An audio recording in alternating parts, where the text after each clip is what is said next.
તો દાહોદમાં આદિવાસી રેલીમાં થયેલા પથ્થરમારામાં કાર્યવાહી કરવામાં આવી છે. પોલીસે આમ આદમી પાર્ટીના 10 હોદ્દેદારો સહિત 13 લોકોની ધરપકડ કરી લીધી છે. 14ના નામ સહિત અન્ય 200ના ટોળા વિરુદ્ધ ફરિયાદ દાખલ કરવામાં આવી. અન્ય લોકોની વિડીયોના આધારે ધરપકડના ચક્રો પણ હવે પોલીસ દ્વારા ગતિમાન કરવામાં આવ્યા છે. જે દાહોદમાં રેલી દરમિયાન પથ્થરમારો કરવામાં આવ્યો તેમાં પોલીસે આ કડક કાર્યવાહી હાથ ધરી છે. દાહોદ રૂરલ પોલીસ સ્ટેશનમાં એફઆઈઆર દાખલ કરવામાં આવી છે. જે એફઆઈઆરની અંદર ગેરકાયદેસર મંડળી, ગંભીર ઈજા, ફરજમાં રૂકાવટ, સરકારી જે બસો અને એમ્બ્યુલન્સ છે એમને ગેરકાયદેસર અવરોધ વગેરે કલમો લગાડવામાં આવી છે. અને એફઆઈઆરની અંદર 14 જેટલા લોકોના નામજોગ અને 200 જેટલા અજાણ્યા માણસોના ટોળા સામે ફરિયાદ દાખલ થઈ છે.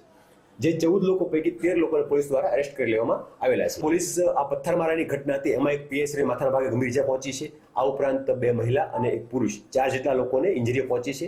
આ ઉપરાંત પણ અન્ય પોલીસ કર્મચારીઓ નાની મોટી ઈજાઓ પહોંચી હતી અને હાલમાં જે છે એ સારવાર હેઠળ તથા ડિસ્ચાર્જ થયેલા છે અમુક લોકો.